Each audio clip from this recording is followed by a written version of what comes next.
Live from a bunker in the heart of the Ozarks. A podcast that's there for you when the spit hits the fan. It's Sif Pop. Welcome to Sif Pop Weekly, streaming live most Saturday mornings or afternoons, or available to download later in your podcast feed. Unless, of course, you're a patron. Patrons get perks. Patrons get those perks. I'm coming, Nancy. I'm your host, Aaron Dicer, and it's alarming how charming he feels. It's Andrew Ormsby, ladies and gentlemen. Ahoy. Each week, we'll chat about movies, TV, and whatever else from the pop culture universe is on our minds. And please welcome our guest this week. She has opinions so good, she says everything twice. It's Susan Kamyab Stevens. Hi. Good to have you back, Susan. Good to be back. Yeah. Susan and I had our ballots due yesterday, right? Last night. How was that final push for you for the CCA? I should mention the Critics' Choice Awards. How was that final push for you? It was good. It made me feel like I have not watched enough just because I think, sadly, this was probably one of my weakest movie years. Yeah. It felt like a year for me overall where there were a lot of good movies. Yeah. But there wasn't just like that one or two where it was just like, oh, I love that movie. I had some really good experiences, and then I had a lot of movies where I was like, yeah, that's really good. But the passion seems down a little bit for me this year. Right. I feel like normally I have my top 5 and it's a struggle to arrange them, or I've got so many. And this was like, I had one movie that really I connected with, Bald, and it was just like, yes, this is my number one pick. But other than that, everything else was like, yeah, it was good. It was good. It wasn't like you said, the passion was missing. And so when I made my top 5, I was kind of like, I guess, sure. You're right. Like I put my top 5 together, and all 5 of them, I would love for them to get nominated, right? Like I look at all 5 of those movies I put in because if you don't know how it works for CCA, we're basically, most categories we rank 3. But for Best Picture, we rank 5, and you rank them 1 to 5, and that's how they figure out the nominations based on how the body votes. But for me, I looked at all 5 of them, and I was like, I would be great if any of these 5 got nominated. I really like these movies. But you're right. There was really only one of them. I was like, oh, man, I really, really want this to get nominated. And so, yeah, it just kind of feels like that kind of year. In many, many ways. What's something you put on your ballot, if you don't mind me poking and prodding a little bit? Yeah. Well, I'm curious what your one is that you really liked. I think I know yours. I think we can say that probably. I'm going to guess yours is King Richard. Yes, because I know you really, really loved King Richard. Do you want to try to guess mine? Is it Power of the Dog? I know how much you didn't like that movie, and no, I did like that movie, but no, it wasn't Power of the Dog. Andrew, do you want to take a guess what the one movie I was really, really passionate about was? In the Heights? No, but that's really close. So is it West Side Story? No, also really close. Closer. I'm assuming it's a musical then. It's a musical, right? Closer to In the Heights. There is a common person involved in the movie. Encanto? No. But same person. What's the new Lin-Manuel movie that's... There you go. Oh, Tick, Tick, Boom. I love Tick, Tick, Boom. That's it's the one movie this year that I kind of got really, really excited about. Okay. So yeah. So my question was going to be though, what is like the one probably won't get nominated that you put on your ballot anyway? Did you have any of those? Yeah, I did. Probably Shang-Chi and the Legend of the Ten Rings. Nice. In Best Picture? Yeah, I did. Nice. It was because it was such a struggle to like pick five films that I was really passionate about. I went down to, I was like, you know what? This to me, out of all the superhero-y films this year, I was really blown away by. I thought it was such it was so well done. It was just, and it's one that I would revisit. Like, and like if someone wanted to watch it today, I'd be like, yeah, sit down and watch that. It was really good. So I know it's not going to get nominated, but whatever. But if it does, I'm pleasantly surprised. Did you have that? No, I didn't have any in Best Picture, but I did have some acting that I don't think will get nominated. I picked some of the performances from Mass, which are just absolutely incredible and I think deserve recognition, but I don't think any of them are going to get nominated. Maybe Ann Dowd will, maybe. Okay, that's what I was going to say. I haven't watched it yet, which I hate that I didn't watch it before voting. I want to see it. I have no doubt I'm going to really like it. But I've been hearing Ann Dowd. Like, I would not be surprised if she gets for lead or supporting. I believe that's in the supporting. I believe all four of them are running in supporting. So that makes their chances stronger. Yeah, I could be wrong about that. I should look that up, but I believe that is the case. And then the other definitely the weaker category. Yeah, the other one was in Best Song. I gave a vote to Edgar's Prayer from Barb and Star Go to Vista Del Mar because I think that song is amazing. Is that a seagull on a tire? Yes. Is that the one where Jamie Dornan's like ripping his shirt? Yes. It's that so song's good. incredible. Can you hear my prayer? That's what I'm saying. Yeah, so good. I actually love that you put that because I did. should have put that too, honestly. Yeah. No, it's such a good song. It would make me so happy if that actually got nominated somehow. I know of at least one other CCA member that had it on their nomination. So you should have told me. I would have put it at least my number 3. I would have, because my third, I had my top 2, which I love that "Don't Look Up" song. The "Just Look Up." Yeah. Did you at least put that in your top 3? Which is a similar kind of like parody, kind of funny kind of song. Yeah, totally. yeah. So that's one that I don't expect to get nominated, but I wanted to put in there. Although the song from the Will Ferrell song from that comedy we did end up nominating that. That was another one I put in. What, Eurovisions? Yeah, the Eurovision song. I love that song. Yeah, me too. Yeah, my hometown. Yeah, totally. That's such a. I rewatched that the other day. It's such a good movie. It is. I like it too. It's so much fun. Yeah, it's a lot of fun. All right, well, there's some thoughts on our CCA ballots. The nominations, by the way, will be out Monday, which is usually when this podcast drops. So if you're listening to this, you can probably look at what got nominated. You probably already know if Edgar's Prayer managed to snag a nomination. But yeah, make sure you check that out. Those nominations are out Monday. The awards are the 9th. Is that right? January 9th? Yeah, I think they're on CW and also on TBS this year. We got 2. Yeah, we'll be broadcasting live on both of those channels. Well, let's get into it. We've got a couple of good reviews today. Licorice Pizza, West Side Story. We're going to talk about those. Our best ever challenge is best ever musicals, which is a nice big category. And then, of course, we'll do our buried treasure. But let's kick it off by talking about West Side Story 2021. 2 youngsters from rival New York City gangs fall in love, but tensions between their respective friends build toward tragedy. When West Side Story 2021 was announced that Spielberg was remaking West Side Story, almost in unison, everyone cried, "Why, Steven? Why?" Because really, one of the classic musicals of all time, and you want to give it another go, but Spielberg is Spielberg. So what did we think about his remake of West Side Story? Did we like it, love it, dislike it, hate it, or it was just okay? Susan, you get to kick us off. I am really surprised at myself just because I've never sat down to watch the original one the whole way through because it's on TV and I watch a little bit of it and then I just can't do it. I can't finish. I'm like whatever. So going into this, I was very, I was like, whatever, I got to watch it. Sure. That's how I felt. I got to watch it. And even when it started, I kind of was like, what the hell, like, what the heck is happening? Like, what is going on? You know, because a lot of their dialogue is through like dance movement. But then within like 15 minutes, I found myself very much in love with this movie. I thought it was great. Oh, so you're in loved it category. I would say I think it did a certain movie magic for me as far as musicals. Only certain musicals can do that. Not every musical can do it, but it did its job for a musical for me, where I was like, I got my chills at certain points I was blown away. I think I even tweeted, you know, I didn't think we needed a remake of West Side Story, but I think we needed Steven Spielberg's remake.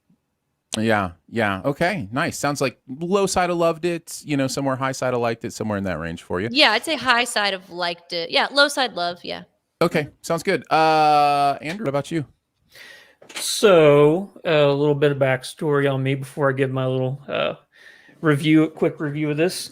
I don't like musicals at all. Aaron knows this about me, which is why I think he chose our best ever challenge this week of picking top 5 musicals. But when I was in college, I was actually in West Side Story. So, the crew, you know, I had to build the set and I was like one of the background dancers and stuff. Nice. But I got a lot of problems with this movie. Oh. And even though I have a lot of problems with this movie, the fact that it's my second favorite movie of the year should say so much about how amazing the other parts of this movie are. Oh, wow! I was so like, where does that put you? You just beyond loved it. Beyond loved it. Nice, way firmly into loved it. Yeah, we're gonna sweep the loved it camp. I don't know that it's probably a surprise that I loved it as much as certainly is that Andrew loved it. But you know, for me, the question of why, which you know, again, is what everybody was saying when this was announced, is an interesting question because it kind of puts us in the category of deciding what other people should create for their art, and that's not necessarily our role, right? And so I've always been of the opinion not to ask why, but to just, you know, see what is created and then decide how I feel about it. And my expectations were that Steven Spielberg's a great director and he was going to give us a serviceable West Side Story, and it was going to be, you know, fine. And it is so much more than fine. This is the best Spielberg has been as a director in a long time. And that's not saying the stuff he's made recently is bad and that he was a bad director in it. I'm just saying this is like magic Spielberg. Like, you know, like some of these shots and transitions and things that he's doing here are just intoxicating. And he's taking a story, which, by the way, West Side Story is just Romeo and Juliet, you know, adapted to the 60s. And so, you know, it's not like this story hasn't been told a million different times before he remade it as West Side Story. I also don't like Shakespeare. Same. I'm with you, Andrew. Yeah. So it's interesting to me that it's just blowing away expectations in this way, and I think rightfully so. I want to let you guys talk a little bit, you know, more about, you know, kind of why you loved it. Andrew, why don't you go next? What are some of, you know, your things that kind of stood out to you?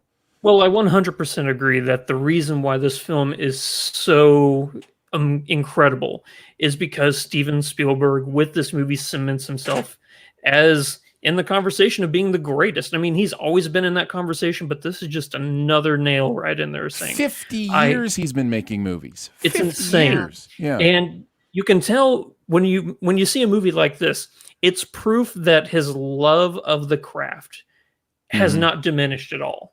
Like you look back at his beginnings, you know, with Jaws and like Close Encounters, movies that people thought were amazing spectacles and amazing directorial, you know, debuts and stuff. You look at this, I still see the same passion, love, and creativity that went into those movies. But this is a well-seasoned, well-rounded director who knows exactly how to put what's in his mind on the screen. This movie is beyond gorgeous. The color palettes that are used, the sweeping shots that you talked about. I mean, it's the best I can think of a play adaptation to film that I can think of. Like, it's so well done. Yeah. Susan, what about you? Some of your further thoughts? I mean, I completely agree with that. That was the main thing I noticed, was you can really tell when a director cares and has so much passion in what they're making. And that's just with the set design. I mean, I know he's not necessarily choreographing the film, but he's choosing what to shoot of that choreography. And so just beautifully done. So that visually it's captivating, but it's also, for me, also like, I love that they're casting people who are actually Hispanic instead of tanning some white people. Wait, what?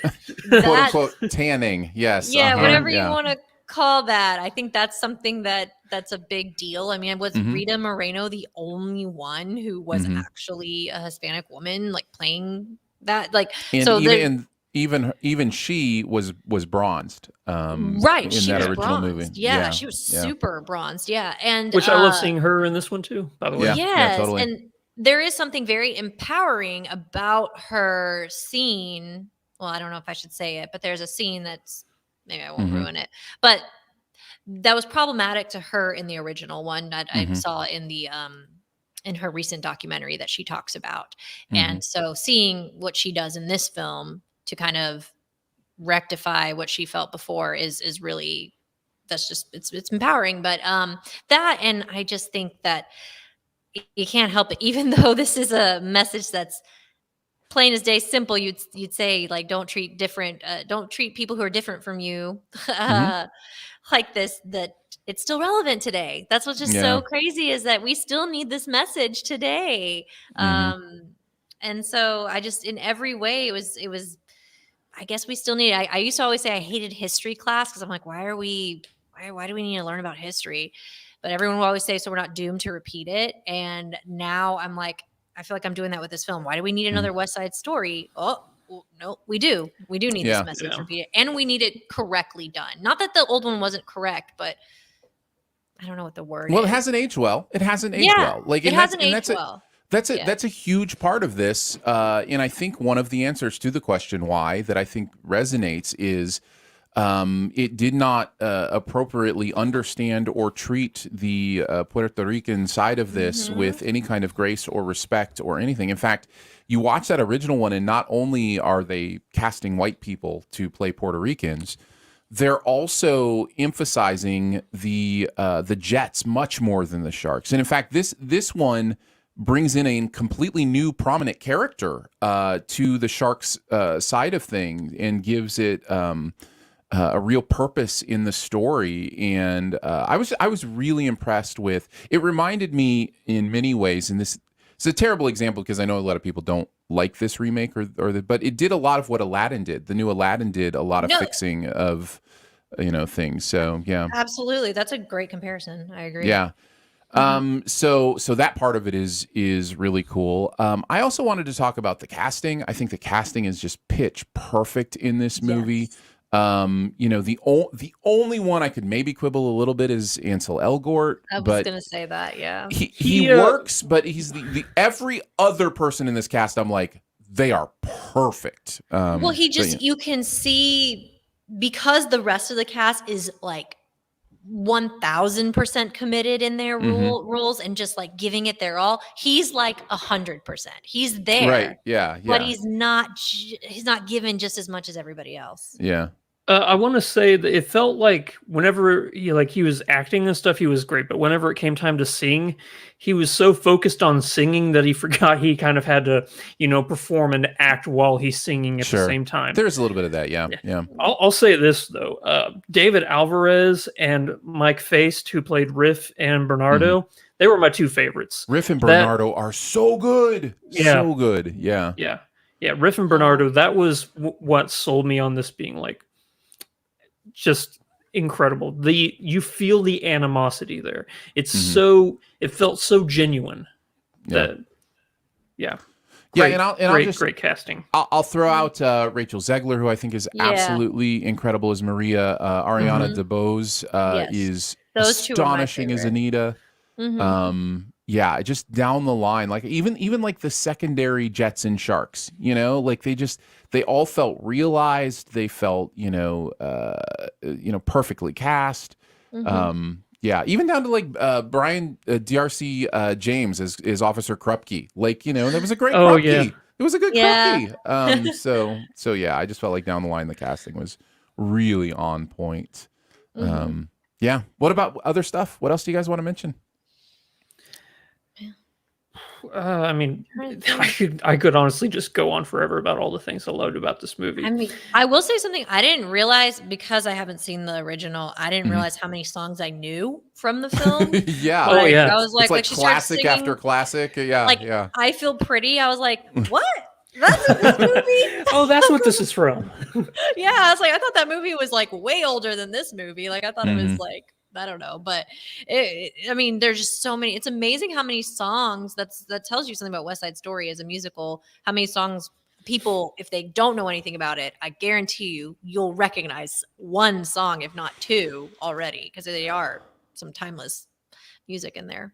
Yeah, and that's this is another part of the equation is the Sondheim, part of the equation, who wrote all this and has recently passed, and so there's just another great opportunity just to respect what his talent and what he did here. But yeah, you're right. Tonight, I Feel Pretty,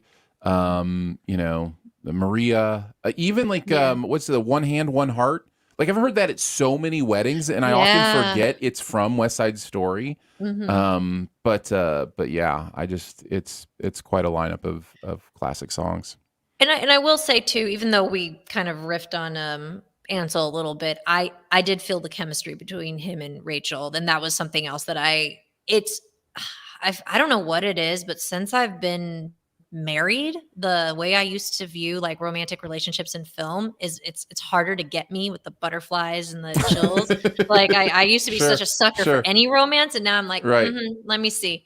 But like, let me tell you about life, okay? Yeah, let's see if you have the spark or not. I don't know. I'm not as easy, I guess, but like this one, I felt it with them so many times. Like the scene when he came in the window and like after, I mean, I don't know if it's a spoiler, but after something bad happened and just like her hanging on to him and like, don't leave me, like that whole scene in the bedroom. I just was like, I believed it. They were good. They were really great.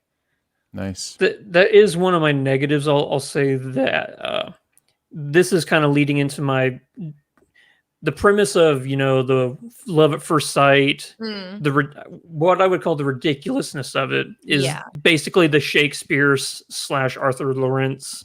Yes, it's as ridiculous here as it has ever been anywhere in the story. Exactly. I spot you across the room, and I know we're going to spend our life together. I mean, yeah.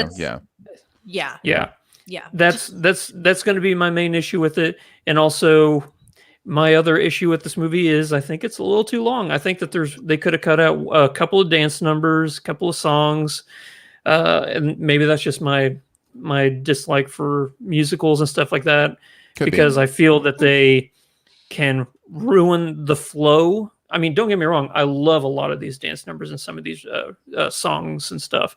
But let's just say like after something tragic happens, you just jump straight into I Feel Pretty, oh so pretty. It was so jarring, And I know it's supposed to be like, well, this is going on over here, this is going on over there. Right. But it for me as an audience member, it messes with my flow and vibe to where I have to choose. Do I appreciate this moment or do I appreciate this moment? Because at doing both at the same time is just a little too difficult for me.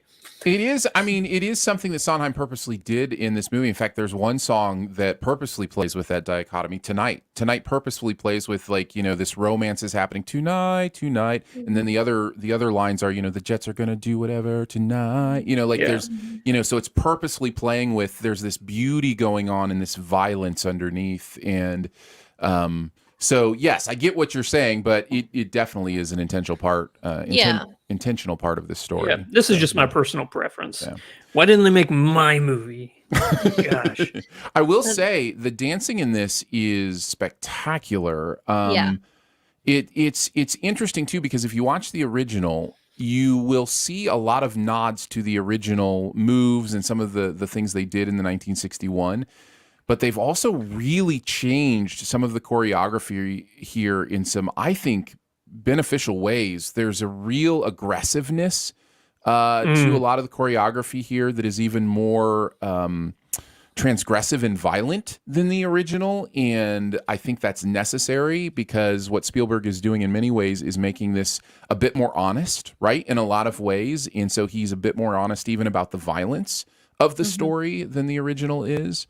So yeah, it's interesting to see how they kind of change some of that stuff. And they also rearranged the order of the songs in some cases as well. And I think at least what it allowed for me was a way to really feel the energy and progression of this story in a more fluid way. If you watch the original, and this kind of goes against your point, Andrew, but the original is even more like what you're saying, where there will be a song that will come in and it just doesn't feel like the story's ready for that portion of it yet. And Spielberg has, I think, smoothed this story out to where you just feel like you're on the ride the whole way and you're getting the information you need at the point you're getting it and feeling the things that you're supposed to feel. But I was supremely impressed with what Spielberg did here. So yeah. Any other thoughts? Anything else we want to say before we move on? No post-credit scene. Fair. Yeah, it was good. I mean, like I said, people should watch it. I think it's really great. Yeah. All right. There you go. That's West Side Story, the 2021 version. Exactly 60 years after the original 61 version came out. 60 years. All right. Let's move into Licorice Pizza. Set in the San Fernando Valley in the 1970s, the film follows a high school student who is also a successful child actor, and that is all you're getting about the plot of this one. Paul Thomas Anderson directing, which that's always an event. And in fact, in our members-only pre-show, we talked a little bit about PTA's career and different things with that. This stars Alana. It's Haim, right? It's Haim. From the band Haim, right? I mean, am I wrong about that? Yeah. No, you're right. So yeah, she plays Alana, and then Cooper Hoffman, who is Philip Seymour Hoffman's son, plays Gary Valentine. You've got Bradley Cooper hanging out in there as well. Even a little Sean Penn, Maya Rudolph making appearances. This is another period piece from PTA taking place, and I think is somewhat autobiographical for him. I know he's, a lot of these stories are from his own life growing up in the 70s. What did you guys think about Licorice Pizza? Did you like it, love it, dislike it, hate it, or it was just okay? Andrew, you get to kick us off. Low side of loved it. Low side of loved it. It's a good week for Andrew. It is a really good week for me. What about you, Susan?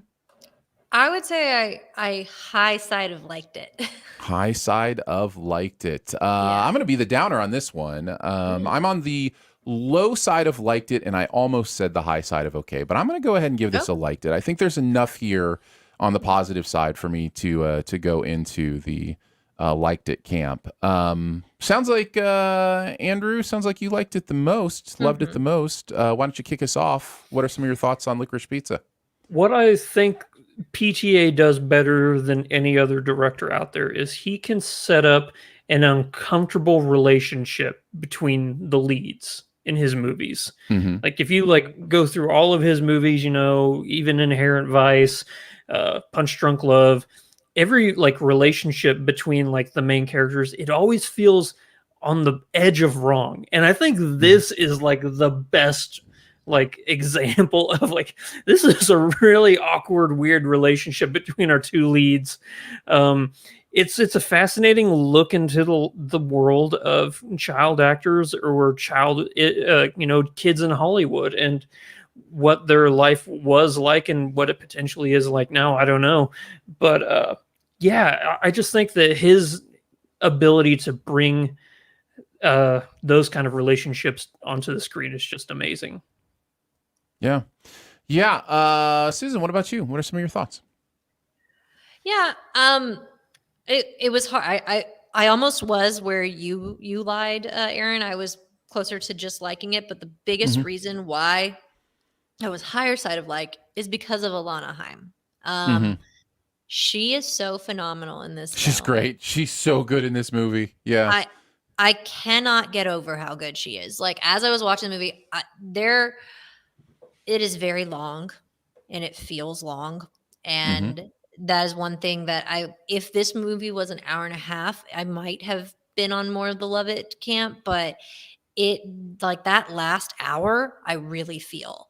And especially because the direction kind of not really sure where it's going sort of thing, but her, I mean, I cannot rave enough about her. I'd never seen her act before. And she is, I mean, I don't even feel like that. I can't even consider her that a breakout performance because I feel like she's been a seasoned actor this whole time. She just is so good in this movie. I seriously, I think that was my, like, that's what I can't stop raving about is her performance. She's just so effortless and natural.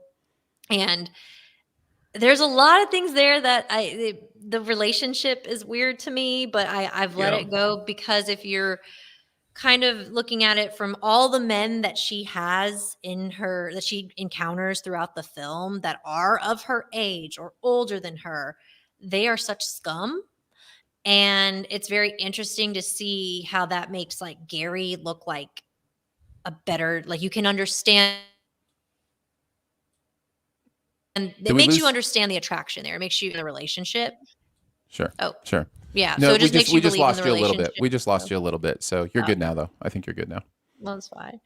Yeah. So, I mean, it's tough with those movies because not a whole lot's happening. It's more like just watching two people, like a coming of age kind of film. So, but I enjoyed it. But like I said, she was the main reason why I enjoyed it. I could have watched her all day. So. And it's like funny and stuff, but it's lighthearted. I also said in my review that this is kind of a comical breather in like a season of heavy dramas. So that's why. Yeah, that's what I would mention on the positive side for me is I think you can feel the nostalgia for PTA dripping off this thing. You can tell he has a lot of love for this era, and I think because of that, the humor works really, really well. The stuff with Bradley Cooper, I was dying. I thought that was a lot of fun. There's character moments that are really funny. The Lance character. There's a John Michael Higgins, as the restaurateur with his wives, that is so uncomfortably hilarious. I don't know how to feel about that. I feel like we should be I don't even know that I like that in the movie. Like, I get that we're making fun of this guy, but I don't know that everybody in the audience that I was in that was laughing, I don't know if they were laughing for the right reasons. You know what I mean? It's uncomfortable laughing. Like, is he really doing this? Yeah. I wasn't sure about that. That was kind of a negative for me. I was like, I don't know. I couldn't laugh at that scene because my face was actually like, it was that throughout it. So I couldn't laugh because I was just like, oh, I know they're trying to make this is wrong, but it's exactly what you said. Who's going to be laughing if someone's laughing, are they laughing for the right reasons? Or are they laughing because I was going to mention the Lance character as one that I really liked. I think Skylar Gisondo is the young actor that plays him. And he's just that typical, just like, smooth, I've got like that. I love that actor. He was in Booksmart too, right? Yes.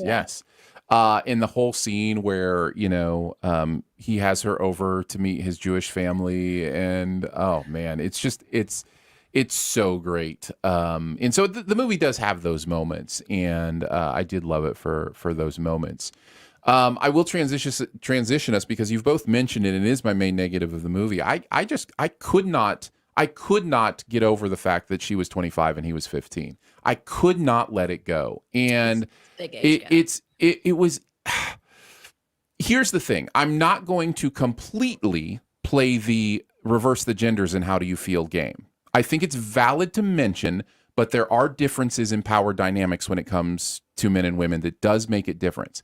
But if you do flip the genders, nobody is enjoying this movie, right? Like if this is a 15-year-old girl and a 25-year-old man, this is a completely different story. Now, like I said, gender swapping does also change power dynamics, and that is an important thing to mention. So, it is different for a woman to be the 25-year-old than for a man, but it's still really difficult to get over because he really is a child. I know he's a teenager, but at 15, I don't know. There was part of me that was like, I think I would have really loved this movie if somehow it had ended up with her being a mature 25-year-old and going, call me in 5 years or something like that. Like that would have felt a lot better to me. But I really felt like the movie wanted us to root for what is, if not an inappropriate relationship, an illegal one. Like this. So it's just kind of one of those weird things that for whatever reason, I just could not put in the rearview mirror. And I'm not saying it's not real. I'm not saying it doesn't happen. I'm just saying I don't know. I couldn't get over the ick factor on that a little bit. Yeah. So yeah. I can't fault you for that at all. I mean, the entire movie, I'm having that conversation with myself. Yeah. Me too. And every single time it lands with me going, this is wrong, but I'm still invested in what I'm watching because we've mentioned this, but the side characters that we meet throughout this entire movie are brilliant. The whole Bradley Cooper moment is hilarious and yet terrifying at the same time. Oh, like, in the truck, are you talking about the truck? That's just terrifying. PTA has one of those moments, it feels like, in every one of his movies. Like in Boogie Nights, it was the Alfred Molina scene. Right. In this one, it's the Bradley Cooper scene. Barbara Streisand. Yes, that's right. Yes. Yeah. What else do we want to talk about with this one? I'll throw out a negative. Go for it. Okay. I think this movie does take a while to get going. I think it starts slow.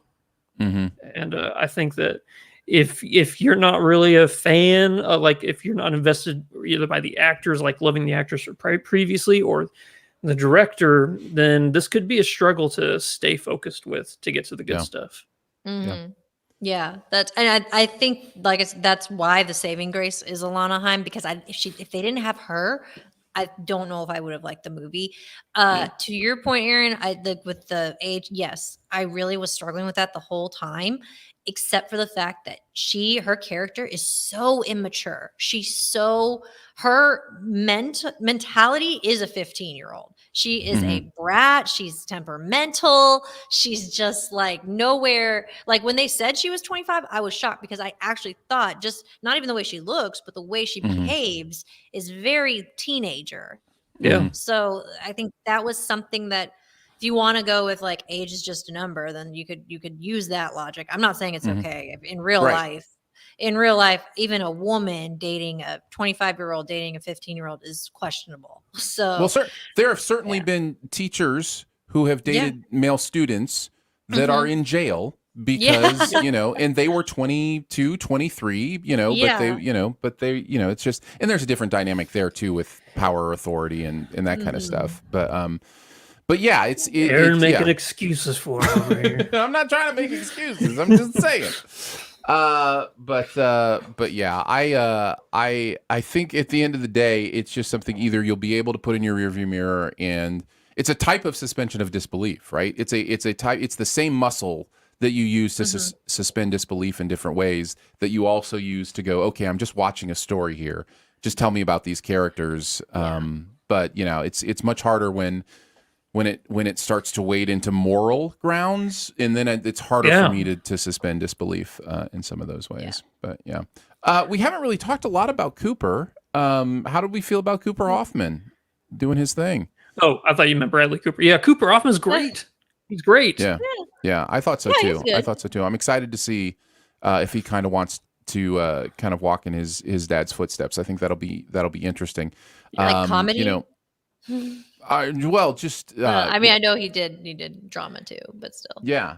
No, I just mean obviously Philip Seymour Hoffman was one of our greats, and to be an actor. Yeah, to be interesting to see if he wants to, and I hope he doesn't feel like the pressure of that. You know what I mean? That he really is able to kind of make his own decision on that. But he's certainly in the limelight now. You know, this is a big movie, and he's certainly out there.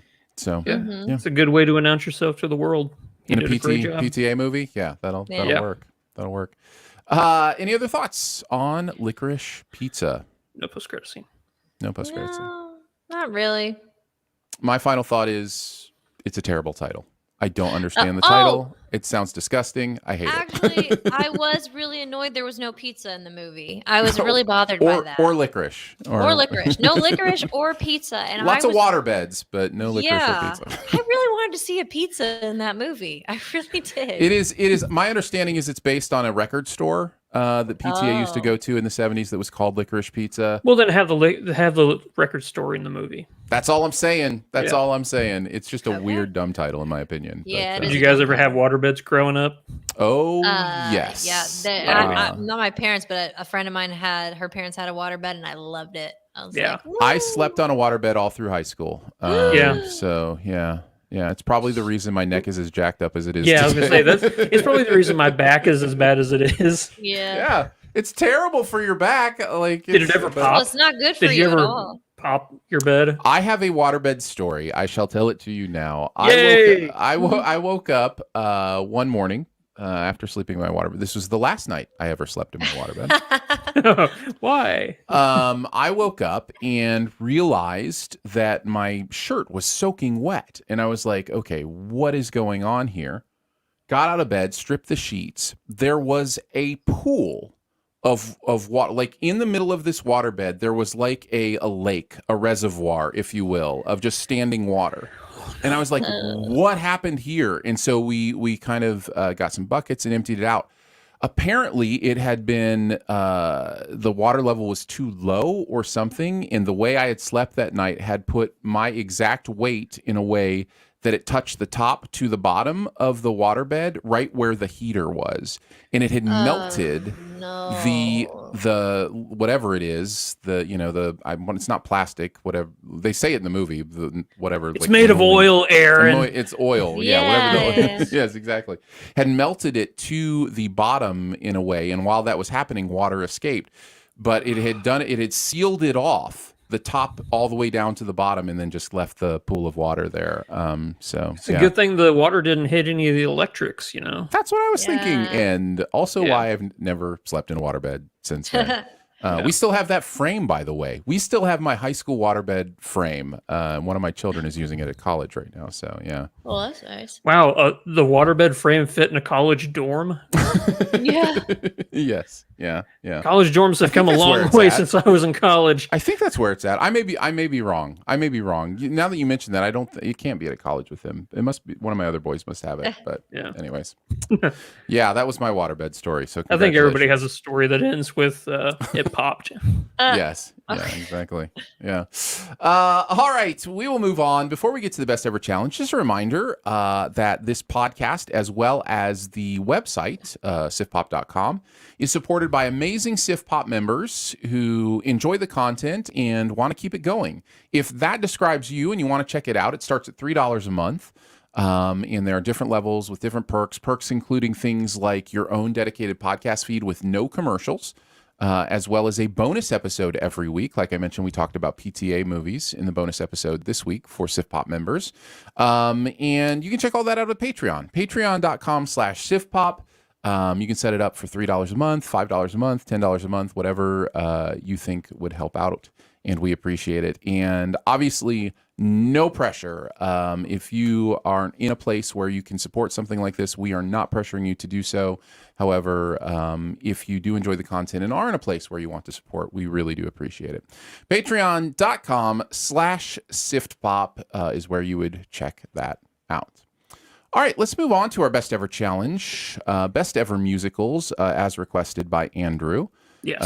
He was really hoping to talk about musicals this week. So adamant. Yes, he had to make it happen. We will go. I will say though. Go ahead. No. Go ahead. Say what you I was going to say. I did on this list. I did only limit myself to one animated Disney movie. There you go. So I tried really hard. Good job. Okay. Good job. I didn't. And What was that? just didn't. I was just saying, I just didn't, because if I did animated Disney films, that's all it would be. Yeah. It's just like 5 Disney movies. So I was like, Nice, nah, I'm just nice. going to stick with no Disney, like animated. Very nice. We'll go number 5 to number 1.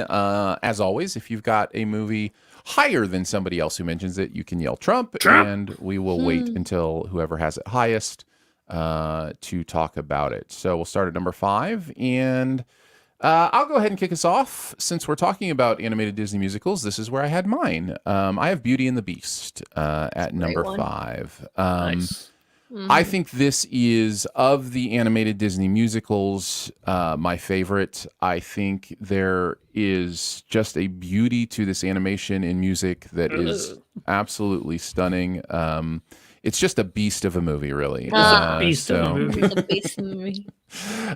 It's magical, if you will. I really, really do enjoy this. I think it was nominated for Best Picture, if I'm not mistaken. It was the first animated movie. It was the first animated one. Mm-hmm. And deservedly so. It's really, really good. So that comes in at my number 5. Susan, why don't you go next? Well, I would like to add that if I were to place an animated Disney film in my musicals, it would be Beauty and the Beast. Yeah, so nice. So great choice there. Number 5, I went with Chicago. I do love that soundtrack. I think it's a good movie. That's another one. The story's kind of like to me sometimes, because it's like, I guess, disbelief. But I think it's great. I mean, I guess Catherine Zeta-Jones won her supporting actress Oscar for that film, and rightfully so, because she was the best part of that movie, in my opinion. And but other than that, it was just really great music. I mean, a lot of times musicals for me, it's does the music captivate me, and this one has a solid soundtrack and interesting story. Nice. Andrew, what do you got at number 5? Yeah. Holidays are coming up right now, so everybody has their favorite Christmas movie. This is where I had mine. The Muppet Christmas Carol. Nice. Good Wow. choice. This is my family's go-to Christmas movie every single year. We all sit down, we all sing the songs as they come up. My whole family, we were raised on Jim Henson, so this is easily what I think is the best telling of the Christmas Carol ever. I think that Michael Caine is the best Ebenezer Scrooge there ever has been. It's a classic in our house. That's a great choice. I had the Muppet movie in my honorable mentions. And it's the Muppets are, you don't often think of them as musicals. But the Muppet movies. Are you talking about the new one? No, actually, Muppet I was talking about the original. Okay. So yeah, I like both. Yeah, I do too as well. All right, on to our number 4s. Yes. I had Moulin Rouge. Me too. At number 4. Oh, me too.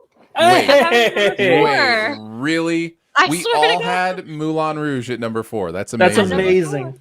That's crazy. What a wild! That's great. That's awesome. Let's talk about Moulin Rouge, guys. This movie is awesome. This was one of the first musicals for me that was contemporary in a way that I was like pumped about singing the soundtrack. You know, like this. It felt like mine. Like it felt like like my musical in a lot of ways. And plus, you've got famous actors with Nicole Kidman and Ewan McGregor doing just incredible music, and that shocked me. And so, man, I've probably sung "Come What May" 100,000 times. Like it's just such a fun song to like belt out. And then you've got the remakes and the mashups of all these different love songs, and man, it's just a fun time. I really want to see the Broadway show. There's a new Broadway show that just came out. Really? Moulin Rouge. Was this a Broadway musical before it was a movie, or was it a movie first? No, this is straight from the brain of Baz Luhrmann, I believe. Okay. Wow. So, yeah. Because it has like a Broadway. Obviously, it's about like stage performance and stuff. It just has the Broadway feel to it. Yeah. This movie, the interpretation of the Police's Roxanne in this is probably the best remake of a song for a musical ever that I've heard. It's so perfect, and it's so different than the way that Sting sings it. It's the best. Yeah. Susan, did you have anything you wanted to say about Moulin Rouge? I mean, I really love the like Madonna songs in there, and then but in general, it's kind of what you said. I really love when a musical takes songs that I already know, and this was probably one of the best films that did that, because I was like, ooh, it makes you feel like you already know the movie, but yeah, obviously it's the first time you're watching it. And also too, as I was saying, when I was younger, this was definitely one of those couples that I felt the romance. Like, you really, oh God, when she dies, and it's just like, oh my goodness. Yeah. It's really great performances too, but I love the story. I love the music. That's another one. Yeah. I'm surprised Andrew hasn't pronounced this movie correctly yet, but is it not Moulin Rouge? Moulin Rouge? No, it's got an exclamation point. So Moulin Rouge. There you go. Yeah, when it's got Mother. Yeah, exactly. You got to put a little stank on it. Yeah. All right. So what's your number 3, Aaron? All of our number 4s. Let's go on to number 3. At number 3, I had Sound of Music. Trump. Okay, I wondered if somebody might. It is certainly one of the classics. What did you have at number 3, Susan? Grease. No? Yes. Okay. Great music, but another one I can't quite get on board with the morality of. But, but go ahead. Yeah. I almost didn't put it because I think, like, if I were to watch it now, I don't know how much I would really like it. I don't know if it's aged well at all. It has not. It has not. But there's a line where a guy asked, "Did she put up a fight?" So that's about all you need to know. Yeah. And as a kid, though, like, that line's in the movie. Yeah, it's in the beginning. Tell me more. Tell me more. Yeah, exactly. No, you're right. She put up a fight. It's pretty terrible. Even like, it's not appropriate in a lot of ways. But the soundtrack is one that I also listened to nonstop as a kid, and I used to I think actually that was my favorite musical as a child. If it was on TV, I got so excited. But you're right. If I watch it now, it's like it's so not okay. There's a reason people love it. The music really is that good. And you also have John Travolta and Olivia Newton-John, who are just absolutely astonishing together in the movie, and so adorable and so attractive. And so there's this, like, I totally get why people love the movie, but it doesn't really stand up to any kind of exploration when you start to dig into it. But it's a lot of fun. Andrew, what do you got at number 3? Well, you're going to trump it because it's your number 1, so we'll just wait. Okay, what? Andrew. You're not going to say it? He knows it's my favorite movie of all time. You know what's funny is the last time Susan was on, we did best ever desert movies. Yeah. And my number 1 is my favorite movie of all time. And now Susan's back on, and now it's your turn, Aaron, to have your favorite. It's my turn to do my favorite movie of all time be number 1. And then next time Susan's on, she gets to talk about her favorite movie. I'm excited that it's your number 3. We'll talk about that here in a bit. Okay. So on to our number 2s. Yes. This is where I have La La Land. Man, do I love this movie. This is, like I mentioned with Moulin Rouge, this is the second time in my life where a musical has come out, and I've just been like, oh, this is mine. Like, this isn't something I had to claim from a previous generation. Yeah. This is new music for me, feels fresh. And this even more than Moulin Rouge, because Moulin Rouge, like we said, cribs a lot from, a lot of different musical places. And man, this is where I fell in love with Pasek and Paul, the songwriters, because the songs in this are just absolutely incredible. And it's where I fell in love with Damien Chazelle as a director. The way he directs this movie is absolutely astonishing. And of course, I mean, Gosling and Stone, what are you going to do? I mean, it's just, and I am one of those who thinks the end is perfect, and as painful as it can be for many, I think it is exactly what the movie wanted to say. And so, man, I really, really, really dig this. It is a love letter to Hollywood musicals and also a Hollywood musical itself. So. Yeah, I mean, for 15 seconds, it was Best Picture. It really was. That's what I was thinking of. That's right. You're right. Absolutely. Yeah. Yeah, I love me some La La Land. Poor Warren Beatty. I feel bad. Yeah. Not his fault. Susan, what's your number 2? Sound of Music. Nice. Nice. that was so I the had it other at number one. 3. You had it at number 2. Very nice. Yeah, besides, I would say Grease and Sound of Music were my childhood musicals that I watched repeatedly. And again, I used to know every song to Sound of Music. Like that would come on. We had the VHS. Was that another one that was like you needed 2 VHSs for it? I can't remember if it was a It might have been. two-parter. It's a long Might movie, have that's been. for sure. Yeah. Yeah. Yeah, it's really long, but my I remember family and that was I, a thing. yeah, we loved it, and it was just again, it's so sad because I haven't watched it in a really long time. But as a kid, I remember just really loving all the music and again the story, and I liked the way that the kids, they didn't like her at first, and the way they changed over time, which I know we've seen plenty of times in films. But I mean, yeah, like it's wonderful. It's great. It's so great. And Julie Andrews is a treasure. She's just such a she treasure is. in this movie. And I really think she is the primary reason this movie is so good, because she's just absolutely intoxicating. You just, you want to root for her, and she's so good at what she does. And the kids are fun. And some of the songs the kids do, Do Re Mi is one of the coolest songs ever to be in a musical. And yeah, I really dig Sound of Music as well. It does go dark really quick. It went from does. like the first half is so like happy, and then it goes into this like towards the end you're like, oh, things just got real. The Nazis do that every time. I just listened to a podcast from a woman who, I think you mentioned the VHSs, Yeah. I think only watched the first VHS growing up, didn't realize there was more to the movie. Oh no. And the podcast was about she then went back and watched the first half again and the second half. Her memory of this movie is just like about this, like she talks about the Rolf and Lisa love story is like the one she loved the most, and how great they were for each other or whatever. And she had no clue he was a Nazi, had no clue about any of that stuff. And then it was just so fascinating to hear her have to process how different this movie actually was than the movie she remembered growing up. That's so sad, actually. Yeah, that is sad. I actually feel bad for her. It was like that. There was a Friends episode about oh, yep. about Old Yeller, right? Where Phoebe had never watched the end of Old Yeller. Yeah. Oh gosh. Or any sad movies, any movie, like she just Bambi, all that stuff. Yeah, that's amazing. All right, on to where are we at? I think we're at your number 2, Andrew. Yeah, what do you got? The fact that Drive It Like You Stole It was not nominated or even won Best Song of that year is still something I'm furious about. My number 2 is Sing Street, ladies and gentlemen. Yeah, it's a good choice. Oh, yeah, that's a good movie. I love this movie so much. Like I said, Drive It Like You Stole It. That was my favorite song of the year. It's so good. It's so good.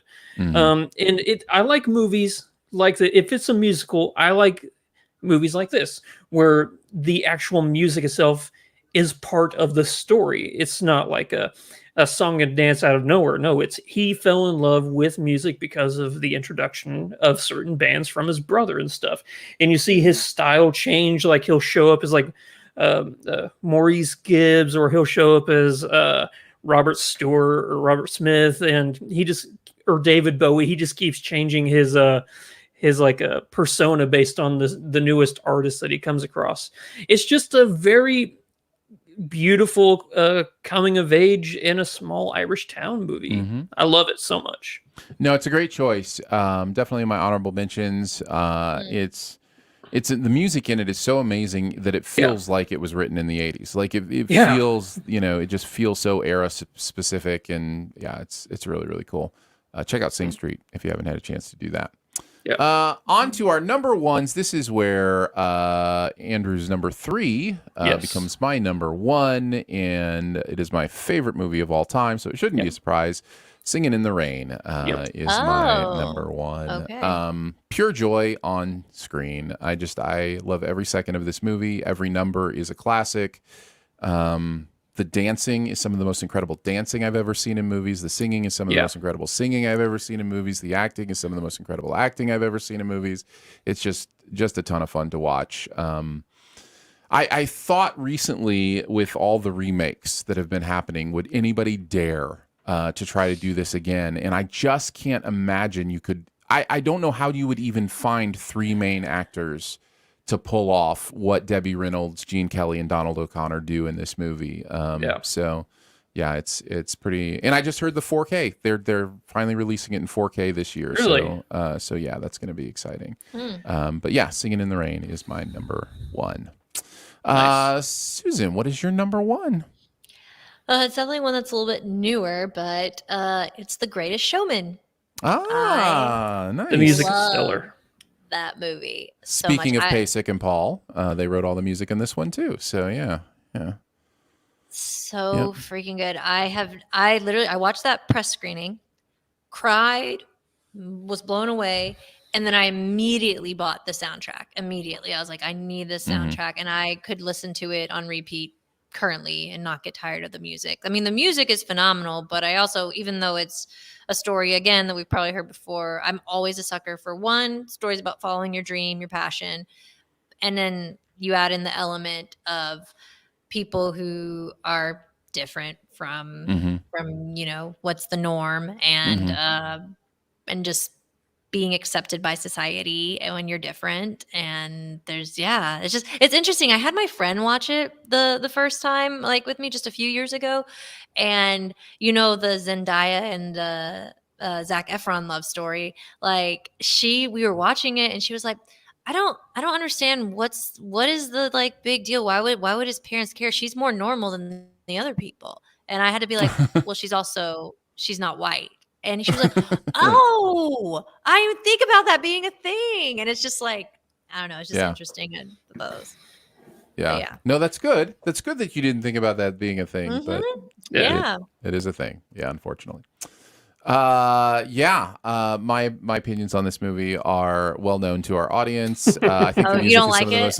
I think the music is some of the most incredible music ever put on film. I think the performances are great. I think I think that there is an interesting thing about making P.T. Barnum a hero that I have a hard time getting behind. Just change his name and it's one of the best musicals ever made. Yeah, because the real P.T. Barnum was not about people, he was about using people to make money. He was not about horrible man. Yeah, but that again is one of those things. Either you can put it in your suspension of disbelief and put it in the rearview mirror, or you can't. And I just wasn't able to with The Greatest Showman. But man, the music is absolutely astonishing. It really is. Really is.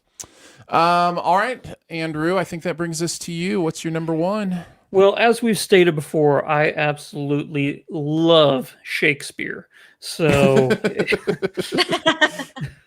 my number one's The Lion King. There you go. So there you go. That's a good one. That's great music. It's such an amazing movie. It gets me every single time. It doesn't matter how many times I watch it. Seeing little Simba come up to Mufasa after when he's like dying makes me cry every time. Be prepared. I could just list off every single song in that and say it's one of the best songs ever that Disney made. It's great. I absolutely love it. Yeah. I don't have much to add. It's one of the classics for sure. Did you guys have any honorable mentions that you wanted to throw out there? I mean, literally so many Disney ones is what I was thinking of. I was thinking like Aladdin, Beauty and the Beast, Lion King, Little Mermaid. My honorable mention is Disney. Disney, yeah. Tarzan, Phil Collins has a great soundtrack. Oh, man. That soundtrack is phenomenal. Yeah. The only Disney's I had an honorable mention, and not because there aren't other great ones, but I did think worthy of mention for me at least were Tangled and Frozen. I really like those two. But yeah, no, you're right. We could just say Disney and kind of move on. Do any other non-Disney honorable mentions that you guys wanted to talk about? Actually, a movie that came out this year. I'm gonna go with Bo Burnham's Inside. Oh, that's such an interesting choice. That's such an interesting choice, but I completely agree. I would absolutely. A great movie. I would absolutely qualify that as both a movie and a musical. I even didn't think about it as a musical. I was on the fence because yes, he's giving a performance, but yet so much of what we're seeing is real. And like, isn't a movie? It's so close to being a documentary, but so much of it's a performance at the same time. Yeah. The reason I land that is a fictional movie is because of how he ends that movie. It is a completely fictional ending that resolves the story, quote unquote, of what he has going on. So yeah, I think that there's enough of that there to call it a fictional film. So In the Heights, we talked about that in the pre-show. I was going to say that. Yeah. Wizard of Oz. Yeah, I actually do love Wizard of Oz. I do too. Yeah, and I would also mention Mary Poppins is another one of my favorites. Really enjoy Mary Poppins, and Prince of Egypt is another animated one, non-Disney. Man, that's so good. Yeah, that's really, really good. So, Aaron, didn't you just recently watch Little Shop of Horrors? I did. It was so good. It was so good. Little Shop of Horrors should have been on my honorable mentions as well. But yeah, no, that's a great one. That is a great one. All right, let's move on to our buried treasure, guys. We'll finish it off with one piece of pop culture that you want to make sure people know about. Susan, you're the guest, so you get to go last. I will kick us off since we're so much talking about Shakespeare. I saw The Tragedy of Macbeth, which I think is on Apple TV Plus here soon. So, Susan, did you get a chance to see this one? Yeah, I watched it last night. I love her tone right there. I wanted to... Andrew, you'll love it if you love Shakespeare. Okay. It's fun. if you love Shakespeare, then even you may not like this movie. I found it a little tedious. I found it a little inside of itself in a lot of ways. I will say the performances are incredible, but the Macbeth story has just never been even. I don't mind Shakespeare. I like Much Ado About Nothing. I like Romeo and Juliet. I think is a beautiful story. Taming of the Shrew is an incredible, fun story. And Macbeth Things I Hate About You does a great portrayal. Yeah. But I just that's how I want to watch it. I've never connected to Macbeth. I don't get it. It jumps all over the place. It's just over the top and silly. But the performances are great and the direction is great. There's some beautiful visuals. Another black and white movie this year. The year of the black and white film continues on. But yeah, no, I didn't love it, but I did want to mention that I had seen it because I don't think we're going to spend any time reviewing it later on in the year. So I just wanted to throw it out there. It's got good cinematography and the performances are really good, but like you said, it's just I do like Romeo and Juliet. I do. Yeah. I enjoy that. Yeah, it's Macbeth for sure. Andrew, what do you got? Well, I don't know if you know this about me, Aaron or Susan, but I read comic books. And one of my favorite running comic series of all time is Spawn, and they actually started off a new series of different Spawns throughout history, because Al Simmons isn't the only Spawn. This is a gunslinger Spawn from the Old West. It is so fun. It's the same kind of amazing art style that Todd McFarlane's thrown out for decades now. He's not the main artist, but he has his style. The image has shown forever. As dark and gruesome as the Spawn series is, I find myself laughing a whole bunch in this comic run. There's only 2 comics out right now, but it's going to be really interesting. There's a fish out of water experience. Like, if you were to take somebody from the 1800s and pull them into modern times, the things that would blow their mind is hilarious. There's like, you just hear him screaming like, "What the hell is this?" And you see it's a bathroom. He's like, "Why is the toilet inside the house? When it fills up, how are you going to get rid of everything? Are you going to have to move the house?" Because he's used to outhouses and stuff like that. It's just funny stuff like that. But no, it's really interesting and fun comic series, and I think that Gunslinger Spawn is my 3rd favorite behind Al Simmons, and then Lord Farquaad, and which is Medieval Spawn. It's good. You'll like it. Nice. Very nice. Susan, what is your buried treasure? Well, I am a rom-com fan, but so with all these like dramas that I'm watching, like every year I go through this where I just can't wait to be done with all the like I love it, but I reach a point where I'm like, okay, I need to get through these 2.5-hour dramas and watch like something light and happy. Mm-hmm. And usually rom-coms are my go-to. And one that I really actually could rewatch very often is Think Like a Man, 2012 film.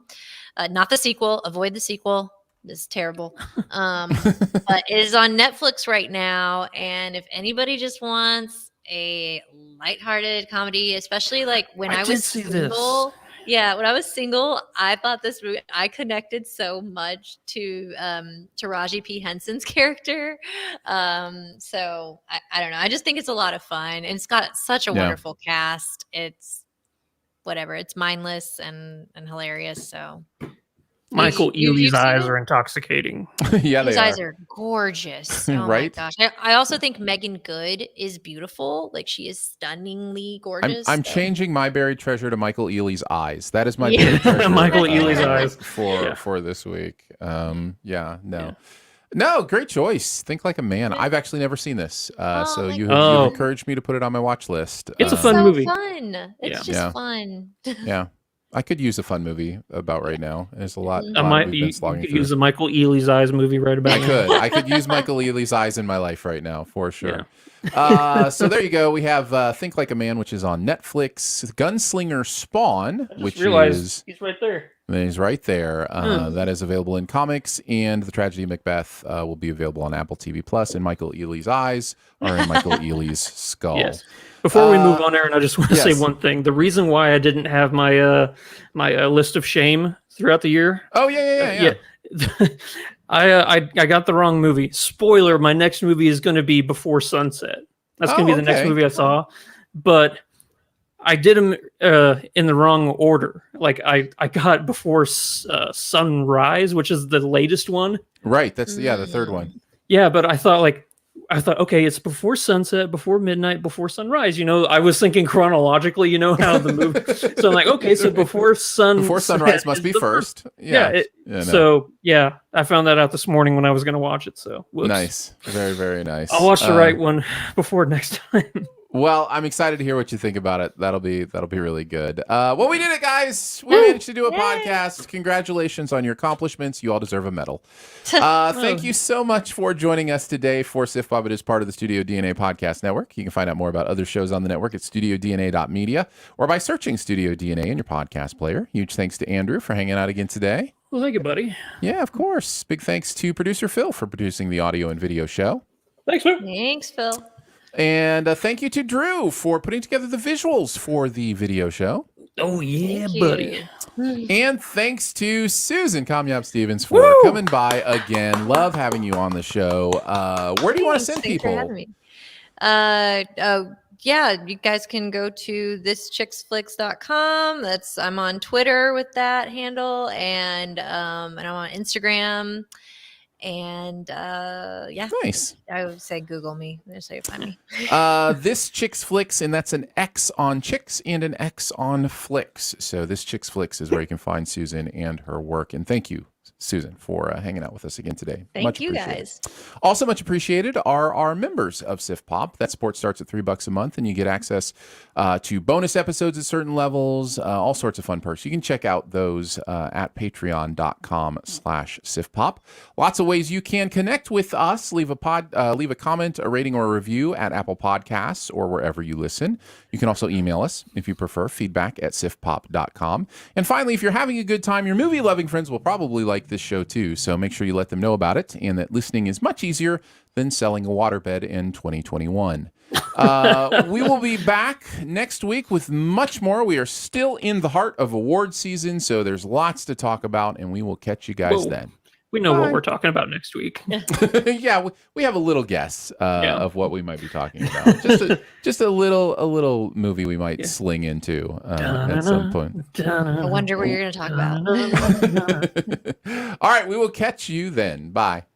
Bye. All right. I had to buy my tickets early for that one, or else I would not have. Yeah, that one was selling out pretty good. Are you buying tickets or going to a screening? Me, my screenings are all 3 hours away. I never go to screenings anymore until they start screening stuff here in Springfield. I just have to go to opening night shows. That'll never happen. Yeah. Well, Aaron, I'll drive you. Yes, that's true. That's true. You would. Lolly, good to see you in the chat. Stuart, thanks for your comments. It says, nice win, team. Hope you have a great weekend. Hope you do as well, Stuart. Mark, good to see you in the chat as well. Appreciate you guys being here, and we will be all over the place with our live time. So please just pay attention to the YouTube channel and maybe hit like the bell so that you know like when we schedule our live shows. But we'll see you on the next one. Bye, guys.